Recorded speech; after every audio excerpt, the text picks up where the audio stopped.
Olá, pessoal. Nessa apresentação do Larva, vou contar como foi a minha experiência, né, de pesquisa bibliográfica sistemática. Quais foram também as minhas dificuldades, os desafios, os erros, relatar aí as principais lições aprendidas sobre mapeamento sistemático da literatura. Eu sou o Claudinei Dias, doutorando no curso de engenharia, do curso de programa, de pós-graduação em engenharia elétrica. Os meus orientadores é o professor Dr. André e o professor Dr. Marcelo. Inicialmente aqui eu quero mostrar para vocês e apresentar uma equipe de trabalho com ênfase na pesquisa bibliográfica sistemática. Então temos aqui os orientadores, como eu acabei de apresentar para vocês, e também uma equipe de alunos da Unisociesc, o Hamilton Romagno, o Diego Felipe, o Matheus e o Rodrigo, que também participaram aí desta pesquisa sistemática. Nós temos como ênfase e como linha de pesquisa o uso da inteligência artificial em jogos sérios aplicados à reabilitação respiratória. Este é a principal questão de pergunta da pesquisa deste mapeamento sistemático da literatura. Onde que se enquadra um contexto desta pesquisa? Para tornar, vamos pegar um exemplo, para tornar a reabilitação respiratória mais atrativa, os jogos sérios podem ser utilizados para auxiliar na fisioterapia, fundamentalmente porque eles estimulam os pacientes através da mecânica do jogo, através do entretenimento. Então essa minha pesquisa, ela estuda técnicas de inteligência artificial para observar a resposta que o paciente apresenta, demonstra no decorrer da fisioterapia, através de sensores biomédicos, através de biosinais, e para saber se estão adequadas ou não em relação ao tratamento fisioterapêutico.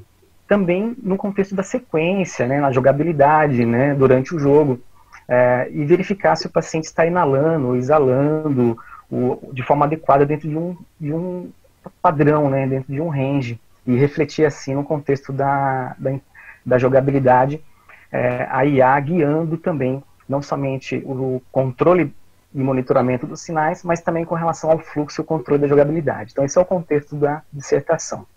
Após essa contextualização do que é a pesquisa, começar a enfatizar metodologia sistemática de pesquisa.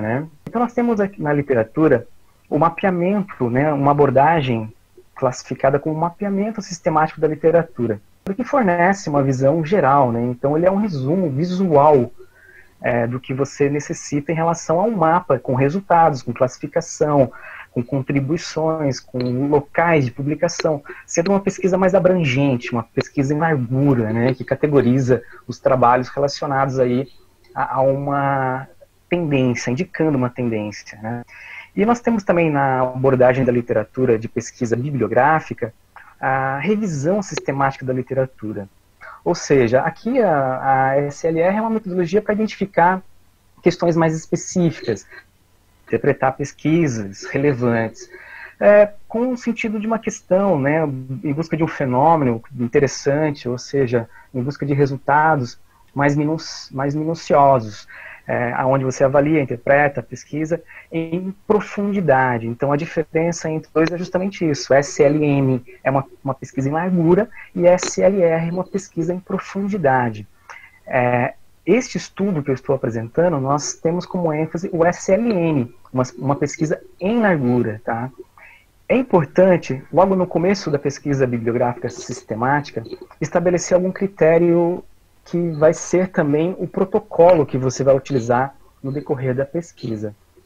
Ou seja, encontre na literatura alguma referência que tem uma abordagem metodológica e que aplique algum tipo de metodologia passo a passo. É importante que vocês busquem isso. Existem vários. Eu adotei a metodologia de Peterson, são 5 fases, e cada uma dessas 5 fases representa uma etapa do processo de mapeamento. E se pegarmos, por exemplo, aqui, observem que na parte superior do diagrama nós temos cada uma das fases. Então nós temos aqui a fase definir, temos a fase realizar, Observe que essas fases, elas estão todas iniciando com o verbo de ação, ou seja, você terá que fazer algo em cada uma das fases. E em cada uma dessas fases resulta em documentos importantes no teu resultado, como, por exemplo, definir questões de pesquisa, vai resultar um escopo da pesquisa. Realizar a definição de busca resulta a listagem de todos os artigos que você terá no seu mapeamento. Criar critérios objetivos resulta os artigos relevantes, um conjunto menor, que é justamente aquilo que você procura, que você busca dentro do teu mapeamento, os principais artigos na sua linha de pesquisa. Criar classes, categorizar, classificar, para que você possa extrair informações e aí sim obter o seu mapa sistemático com os resultados desejados. Então, seguir um protocolo é fundamental. Então, oriento para vocês, uma primeira dica é estabeleça um protocolo. O mais simples que seja, mas possua, que exista um protocolo. Um outro detalhe importante é adotar critérios bem definidos logo no início, na primeira etapa do protocolo. Quais palavras-chave são importantes na minha pesquisa? Existem várias formas também de definir palavras-chave, mas aqui eu estou trazendo uma técnica também, que também é interessante na metodologia, que é classificar as palavras-chave por técnica ou método, conceito ou ideia, área de aplicação. Então, na nossa pesquisa, colocamos aqui dois conceitos importantes, que é a realidade virtual e os jogos sérios, né, o serious game. Com relação a conceitos, nós temos aqui o respiratory, breath, expiration, inspiration e pulmonar. E na área de aplicação nós temos o Rehabilitation e Therapy, ou seja, nós estamos colocando palavras que, combinadas, irão trazer perante a pesquisa sistemática, resultados pertinentes à nossa área de pesquisa. A construção delas, a partir desta técnica, deste exemplo, dessa dica, ficaria da seguinte forma, né? Nós colocaríamos aqui uma chave, né, uma frase de busca principal. Essa frase de busca, claro, de acordo com o mecanismo de busca que vocês forem utilizar, ela sofrerá pequenas mudanças, pequenas alterações, mas a frase principal, com certeza, vai se manter numa semântica. Então, fazer testes é importante para que esses testes iniciais se retornem também para, naquele momento da pesquisa inicial, como um refinamento, porque você pode tirar uma palavra, colocar outra, verificar se o OR está correto ali naquela posição, ou se o AND está no lugar errado, ou seja, estabelecer os conectores ideais nas posições ideais dentro da tua frase de busca é muito importante. Tome cuidado, porque um conector errado já pode comprometer toda a busca inicial. Então, aqui é uma fase importantíssima. Estabelecer as palavras-chave ideais, de acordo com a tua linha de pesquisa, com a tua área de pesquisa, e criar essa frase de busca da melhor forma possível para ter uma semântica, uma sintaxe bem elaborada. E com isso, é claro, seguindo toda a parte metodológica, nós vamos começar a fazer um estudo dos mecanismos de busca, né? Não dá para sair do nada fazendo qualquer busca, qualquer pesquisa. Temos que primeiro eleger, né, os principais mecanismos que têm relação com a área de pesquisa, e cada pesquisador vai buscar, junto com os orientadores, essas informações e vão identificá-las, né? E então nós temos aqui uns recursos para cada mecanismo de busca, recursos que são importantes que vocês conheçam. Então, uma próxima dica importante e fundamental é não deixem de estudar cada mecanismo, porque possuem particularidades. O mecanismo do I3 Explorer tem uma particularidade, do Scopus tem outra particularidade. Então, cada mecanismo tem uma forma de busca onde a abordagem, por pequena que seja, ela pode comprometer se você não conhecer e não saber como refinar essa busca para poder ter como resultado o que se espera, né? Que são encontrar referências importantes e referências que são úteis para a pesquisa de vocês.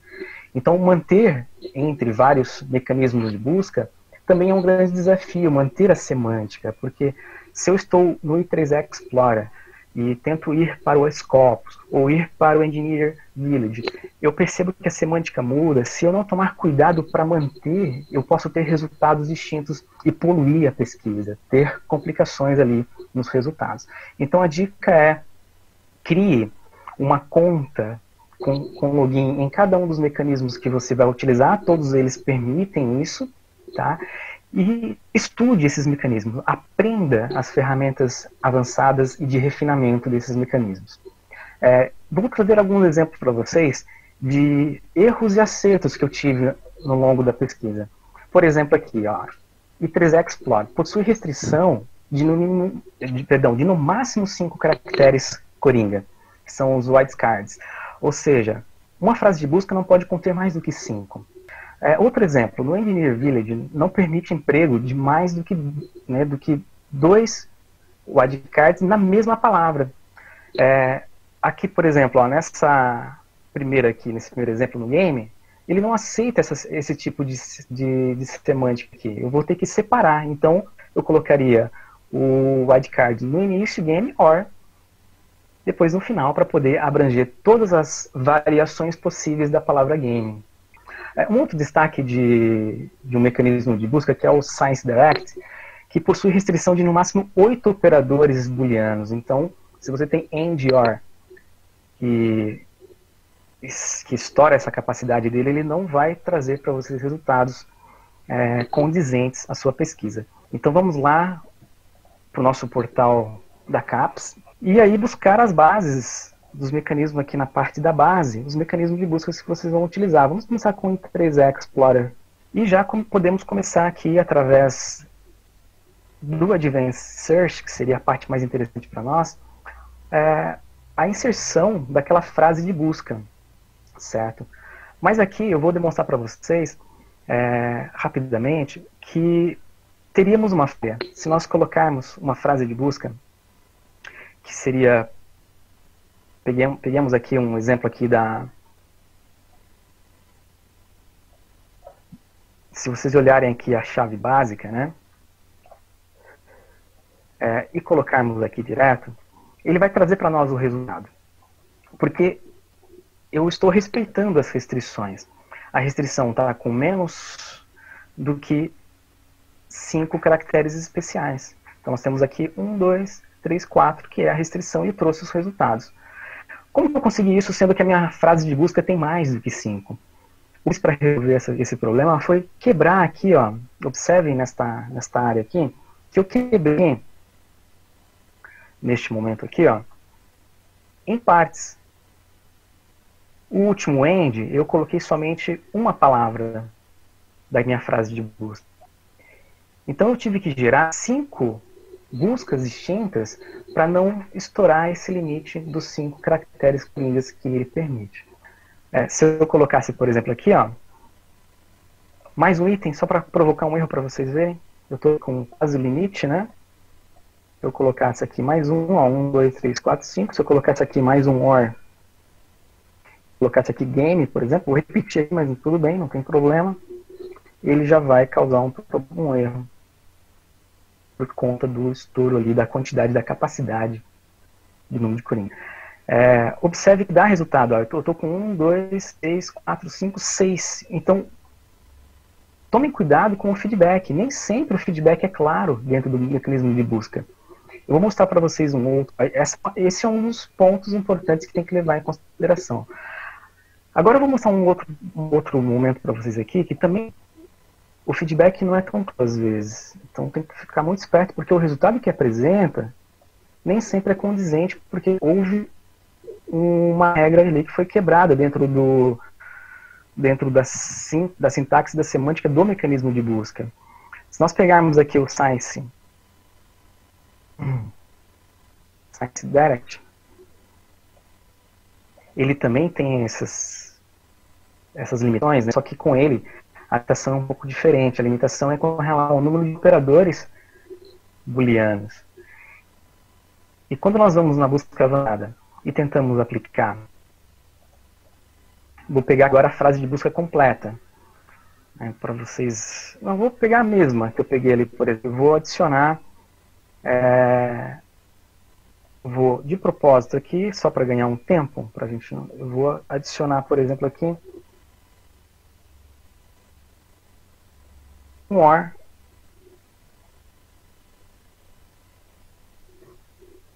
Ó, ele já deu um erro aqui o feedback já foi... o feedback que ele deu erro aqui foi justamente do que ele não permite. Ele não permite... Essas são diferenças e as particularidades de cada mecanismo de busca. Observe que aqui já não permite o caractere coringa, ele faz automaticamente essa busca de palavras similares, né?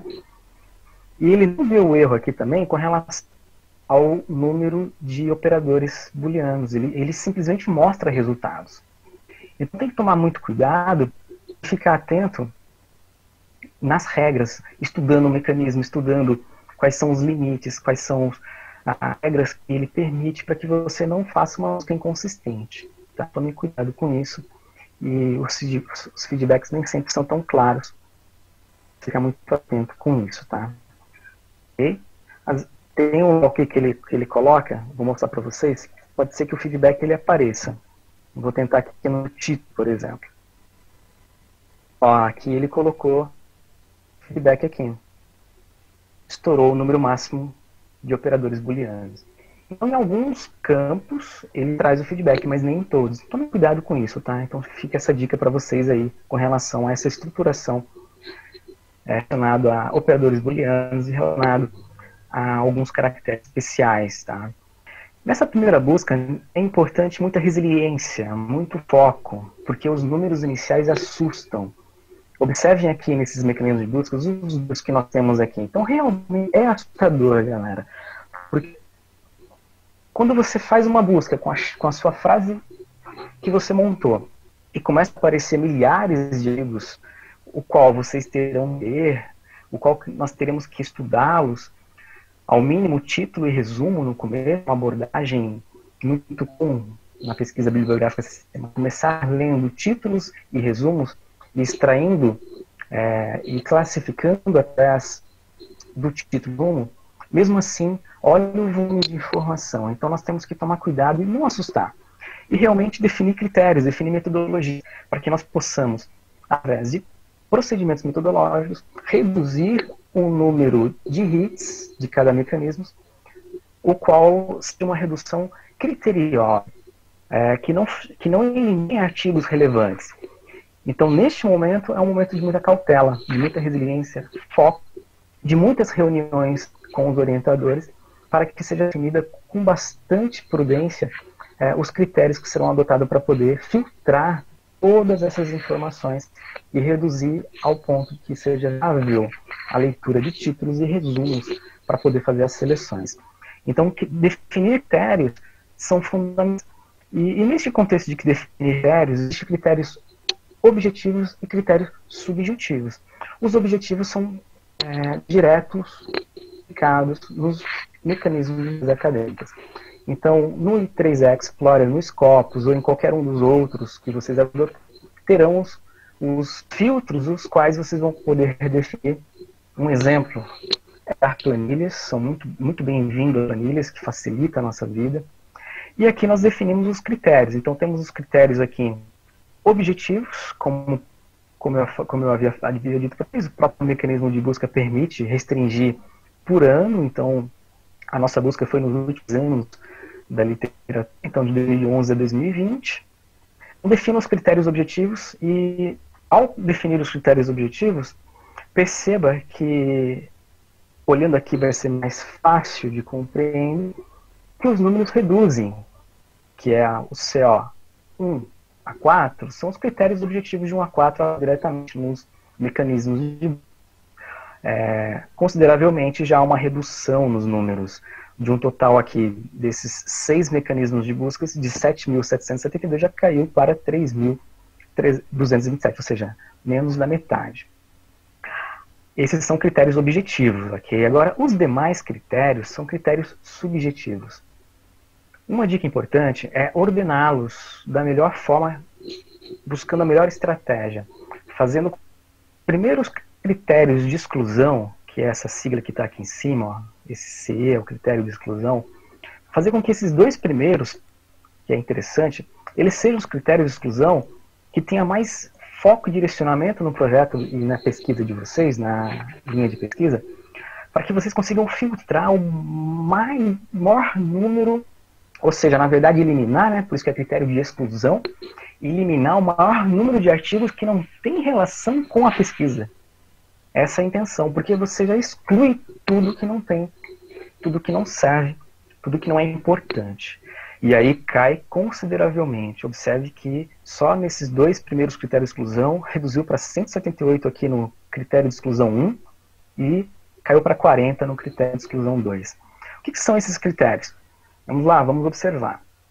O primeiro aqui, ó, artigos que não propõem o uso de jogos digitais. Então, já foi possível olhar para todos os resumos ali daquela busca anterior. Então, a busca anterior listou 3.227 artigos. Nós tivemos que olhar, aqui, né, 2.622 artigos. Nós tivemos que olhar para o título e para o resumo de 2.662 artigos. Melhor do que 7.000. Então, perceba como é importante os filtros iniciais. Ok? E observe que também é importante nesse contexto, porque tem um critério que também é interessante, que é o critério de artigos repetidos. Esse critério de artigos repetidos, existem algumas formas de encontrá-los, porque se você deixar para o final, olhar para os artigos repetidos, você vai estar lendo o resumo 2 vezes, você vai estar lendo o título 2 vezes. Isso perde tempo. Então é importante trazer o critério objetivo 5, que é artigos repetidos nos mecanismos de busca. Acontece muito disso, tá? Que os bancos de dados, eles são, as informações são comuns, boa parte delas. Então é importante que você aplique o critério objetivo, que é o critério de exclusão, logo no começo também, tá? De preferência antes dos critérios subjetivos. Para isso você pode adotar 2 formas. Ou adotar uma ferramenta de gerenciamento de referências. O Mendeley é um exemplo disso, que eu vou mostrar daqui a pouco para vocês, onde ele permite listar e armazenar suas referências e já identificar os que são repetidos, você já vai excluindo os repetidos, ele gerencia isso automaticamente. Ou você usa uma planilha, lista isso na sua planilha e usa uma ferramenta condicional da planilha que faz isso para vocês. Vou mostrar aqui um exemplo aqui, ó. Eu tenho aqui uma busca. Vamos pegar aqui um exemplo aqui da planilha, o qual está listado todos os artigos. Essa é uma técnica interessante, tá? Porque você consegue listar na sequência. Eu vou rapidamente para vocês verem aqui, não é no intuito de olhar o que está escrito, mas olhar o volume. Observe, segunda coluna, ela está olhando entre os mecanismos de busca, ó, Science Direct, Direct é o último, e voltando, ó, Web of Science. Então, com todos os artigos, após aplicar os critérios de 1 a 4 listado, você consegue, através de uma ferramenta aqui no Excel, que é a formatação condicional, também filtrar os repetidos. Ok? Então, por aqui é possível fazer isso, fazendo aqui a seleção dos títulos e aplicando aqui uma ferramenta que é bem simples, que é realmente aqui, ó, formatação condicional, você realça, e aí você tem os valores duplicados que vão destacar para você. Ó. Ficaram todos marcados. Olha quantos artigos duplicados que nós temos nessa nossa busca de 2.000 artigos aqui listados. Um pouco mais de 2.000 artigos. Muito artigo. Então nós temos aqui. Fica fácil, você consegue separar. Então ou use uma planilha para fazer isso, ou você use uma ferramenta de gerenciamento, que também é um caminho interessante, tá? Então aqui é fácil de fazer, simples. Eu vou remover aqui essa regra que eu apliquei, tá? E totalmente essa seleção aqui que eu fiz. Aproveitando aqui, é importante destacar que quando você trabalha em equipe de pesquisadores, tem que tomar muito cuidado com esses critérios que serão adotados aqui. Ó. Nós temos aqui critério de exclusão de 1 a 5, então são 5 critérios de exclusão, e temos um critério de inclusão. Trabalhar em equipe é um grande desafio, e se não for uma equipe entrosada e bem comprometida, o fracasso é tendencioso, né? Então, organizem, faça com que a tua equipe seja realmente motivada a executar a pesquisa, e faça com que essa equipe de pesquisadores sejam comprometidos à pesquisa. E no caso nosso, que nós temos uma equipe bem grande, né, fazendo a mesma pesquisa, nós tivemos que estabelecer alguns critérios. Por exemplo, dos 6 mecanismos de busca, Inicialmente nós fizemos o seguinte, nós olhamos para o mecanismo que deu o menor número de hits, que foi aqui o Engineer Village. Então, filtrando ele aqui, observe que ele deu 80 hits. E desses 80 hits apresentados pelo Engineer Village, antes de fazer a aplicação dos critérios de exclusão, nós nos reunimos, os pesquisadores se reuniram, estudaram a melhor forma relacionada a como executar. Aí cada equipe pode estabelecer as suas regras, tá? Eu fiz o seguinte, nós nos reunimos, as equipes, os integrantes da equipe de pesquisadores, e definimos que seria importante nós colocarmos em prática somente em um mecanismo menor, inicialmente, para ser rápido e objetivo, e aplicar somente as duas colunas iniciais relacionadas à exclusão, que é a exclusão 1 e a exclusão 2. Fazendo com que a equipe toda estivesse em consenso com o critério de qualidade que iria aplicar e com entendimento com o tipo de critério de exclusão, ou seja, entender de fato o que é um jogo sério, entender de fato, nesse meu contexto, né, o que é um jogo digital, entender de fato a proposta em relação à exclusão, ou seja, excluir um artigo que não propõe um jogo digital, que seria o item 1. Então, esse alinhamento é fundamental. E o critério de exclusão 2 seria justamente excluir artigos que não propõem reabilitação respiratória. Outros tipos de reabilitação, como por exemplo AVC, reabilitação de acidentes, né, motor, reabilitação algo mental, por exemplo, ou seja, tudo isso tem que ser excluído. Então esse alinhamento inicial é fundamental, e aí essa equipe fez independentemente um do outro o mapeamento, e numa próxima reunião nós fizemos um merge do resultado para verificar se houve discrepância, discordância, se houve dúvidas, se houve algum problema. E aí na reunião nós tivemos um consenso, fizemos um nivelamento do que foi aplicado, e nesse sentido nós tivemos uma qualidade similar de julgamento dos critérios de exclusão, para garantir a qualidade da busca e a qualidade dos artigos que serão filtrados no final, né? Porque o que vai sobrar, o que não será excluído é justamente o que nós desejamos que seriam nossos artigos relevantes. E após esse nivelamento, nesse mecanismo menor, aí nós, sim, numa próxima reunião, nós pegamos todos os mecanismos de busca e dividimos, fazendo uma força-tarefa para que, em menor tempo, nós pudéssemos ler todos os artigos, todos os resumos, e assim aplicar os critérios de exclusão com qualidade. Tá? Então essa é uma técnica interessante, é uma possibilidade de vocês estarem utilizando nesse sentido. Tá? Então tomem cuidado para que vocês não errem nesses primeiros processos, porque senão não vai sobrar, não vai restar, não restarão artigos bons no final. Aí aplica-se os próximos critérios, critério de exclusão 3, 4, 5, com a equipe integrada, com a equipe de pesquisadores entrosada, sempre conversando, comunicando, e até chegar num resultado menor. Observe que o resultado final, 24 artigos, um número interessante. Além das planilhas que eu comentei para vocês, o foco principal é sempre dado ao grande número de informações que nós encontramos, identificamos. Sempre é importante manter o foco na organização. E não é simples manter a organização, né? A gente se perde às vezes, então tem que ser muito criterioso e manter o foco de fato.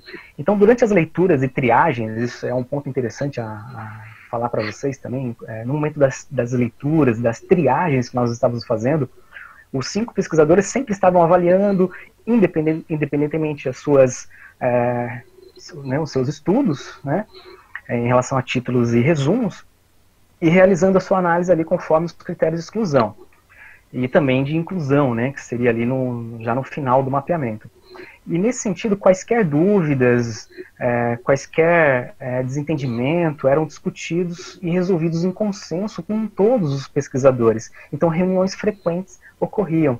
Né? E, posteriormente, é claro, após todos os critérios de exclusão e inclusão concluído, Aí houve a leitura do texto completo e foi realizada uma extração de dados, que seria a última etapa ali do processo metodológico ali do protocolo, né, extrair os dados em consenso ali com os pesquisadores. E nesse sentido, então, nós passamos a ter algumas informações interessantes, né? Vamos observar aqui a planilha, trazendo aqui algumas informações.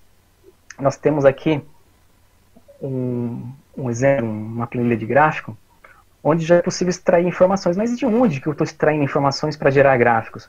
Aí entra uma próxima etapa importante do mapeamento, que é, após a exclusão e inclusão, que é subjetivo, criar critérios de mapeamento dos dados bibliográficos, né, sobre a publicação. E para isso nós fizemos da seguinte forma. Vou fazer um filtro aqui, ó, vou filtrar trazendo todos os artigos que são ou de eventos ou de periódicos. São exatamente aqueles 24 referências relevantes que ficaram e que restaram no mapeamento. Quando nós chegamos nesse ponto do mapeamento sistemático, aí você respira, aquele desespero vai embora, porque todo trabalho braçal, todo esforço acabou. Agora entra uma fase interessante, que é a fase mais pensante, ou seja, uma fase muito mais gostosa, que é o que nós pesquisadores buscamos, de fato. Então aí você passa a ter 24 artigos, aqui no meu caso, que são relevantes. E aí eu começo a perceber que a pesquisa que eu estou fazendo na minha área é muito interessante. Eu começo a perceber que eu estou no caminho certo e que eu posso contribuir mais com a pesquisa. Passa a ficar bem interessante, porque eu consigo perceber, através da extração de dados, informações úteis, como, por exemplo, dados, que é o nosso foco, sobre jogos digitais. Eu consigo perceber, por exemplo, aqui, que eu quero saber, por exemplo, quantos desses jogos são de ação, aventura e de desporto, porque também tem muito exercícios de reabilitação respiratória que utiliza esportes, que utiliza jogos de esporte para motivacionar o processo de reabilitação respiratória, que é o foco do jogo, ou seja, a motivação, o entretenimento. Então a aventura, a ação, o desporto é bem-vindo. Então tem um exemplo aqui. Eu consigo perceber, outro exemplo, que é foco também da minha pesquisa, dados sobre a inteligência artificial. Por exemplo, aqui, ó, eu filtro aqui informações relevantes que eu quero saber, por exemplo, patologia. Vamos pegar um exemplo aqui, ó, da patologia. Eu quero saber quantos artigos estudaram a respeito de fibrose cística, por exemplo. Aí eu consigo filtrar e consigo já observar que alguns estudos apresentaram jogos sérios aplicados em reabilitação respiratória para pacientes com fibrose cística e que existe alguma abordagem, algum método de inteligência artificial aplicado nestes estudos. Tá? Então aqui são formas de você ir filtrando e encontrando informações importantes e úteis na sua pesquisa. Aqui dados da pesquisa. E é claro, com tudo isso tabulado, extraído destes estudos, você consegue gerar gráficos importantes no teu mapeamento, que é a visão em largura. Como, por exemplo, o número de estudos mapeados nos 10 anos da pesquisa, em cada ano. Né? Observamos aqui que em 2018 foi o ano que mais teve estudos publicados nesta área de pesquisa. 5 estudos. É possível observar aqui que dos 24 artigos, 4 artigos são de eventos, 20 são de periódicos. Então, bem interessante. E outros gráficos você pode ir construindo, gerando, para concluir o seu mapeamento. Tá? Então é muito importante então, a organização. Essa é a dica importante, é uma das principais dicas aí. E é uma lição aprendida porque, de fato, para chegar aqui eu tive que persistir bastante, então vale a pena, é muito interessante. E temos alguns softwares de gerenciamento de referências. Eu coloquei o Mendeley em primeiro aqui, que é o que eu estou utilizando, para colocar essas 24 referências relevantes nesta ferramenta e passar a gerenciar através dela. Eu vou mostrar aqui para vocês como fica o resultado. Esta é a ferramenta Mendeley Desktop, onde você consegue tanto ter ela na nuvem, como também ter em desktop, porque a grande vantagem dessa ferramenta é você também poder colaborar, que é o nosso caso. Nós estamos com vários pesquisadores atuando, então nós podemos colaborar dentro de um contexto. E como é colaborativo, eu criei aqui nessa ferramenta, nessa área aqui ao lado esquerdo, uma pasta de grupo, chamada aqui SJ de Jogos Sérios, RR de Reabilitação Respiratória, onde dentro dela eu criei aqui referências selecionadas. Essa lista aqui são os 24 artigos relevantes da minha pesquisa. E aqui na outra pasta, referências secundárias, contém aqui os 4 artigos que foram identificados que são secundários. Mas como assim artigos secundários? Vou mostrar para vocês como ficou aqui na planilha a relação dos artigos secundários. É importante destacar que vai aparecer com certeza muitos artigos, aí é uma dica também importante, que vocês vão ler o resumo e vai falar assim, nossa, esse artigo parece útil e pode ser que no futuro eu venha a utilizá-lo. Não descarte esses artigos. Dependendo da informação, você pode usar como referências secundárias. E uma das referências muito útil para nós são referências de estudos que também fizeram mapeamento. Então, nós consideramos no nosso mapeamento que todos os estudos que apresentaram mapeamento também, nós consideramos aqui no item de exclusão 5, que esses estudos devem permanecer. E aí, está aqui, ó, filtrando, nós encontramos 4 estudos que não foi classificado lá na coluna de critério de exclusão 5, porque eles são também reviews da literatura, porém eles são importantes para o estudo. Então, aqui no Mendeley, ele vai ficar aqui como referência secundária, porque agora, através da ferramenta Mendeley, nós vamos usá-la para gerenciar essas revisões.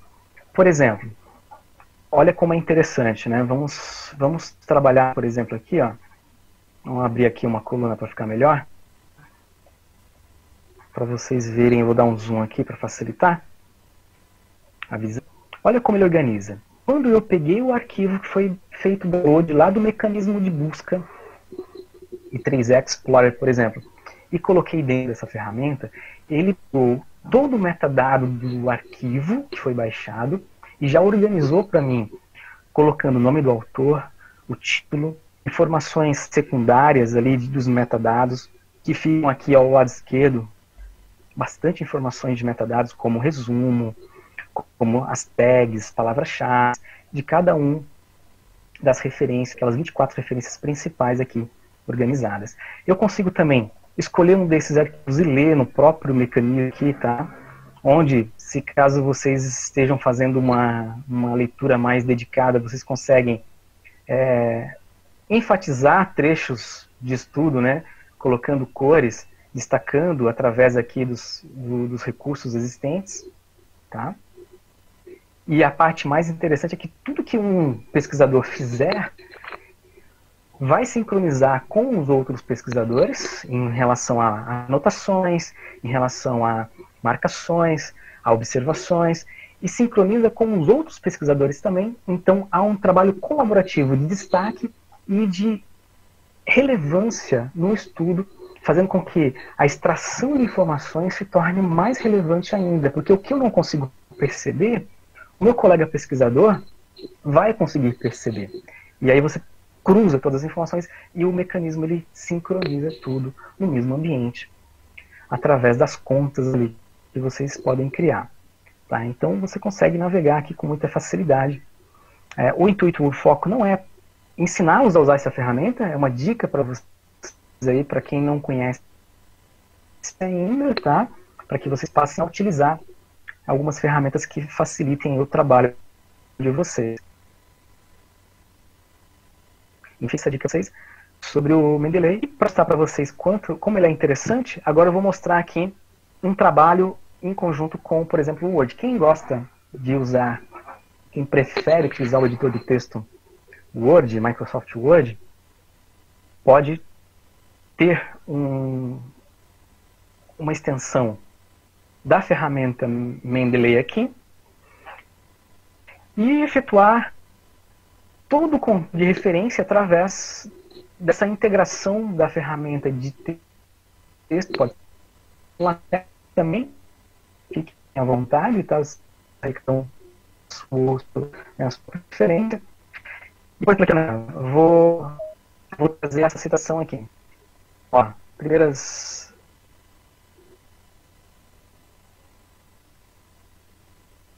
interessante, vou buscar na biblioteca aqui, ó. Não achou? Agora ele encontrou. Ele trouxe uma BNT. Eu vou trocar, antes, vou preferir trocar aqui por I3E. Que tanto comum, né? Olha só que interessante, Carbonara. Pronto, trouxe aqui a referência. Eu vou fazer só 4 para vocês verem que é interessante. Citações, eu tenho o nome do autor ali já, vou chamar o autor. Ele está no Mendeley. Ele vai tabulando com facilidade ali, né? Eu vou colocar 4 porque eu quero mostrar para vocês a geração aqui, como fica. Esse não está lá, depois eu tenho que ver, eu vou pular ele, tá? Não está na minha lista. Vamos ver se esse autor está lá.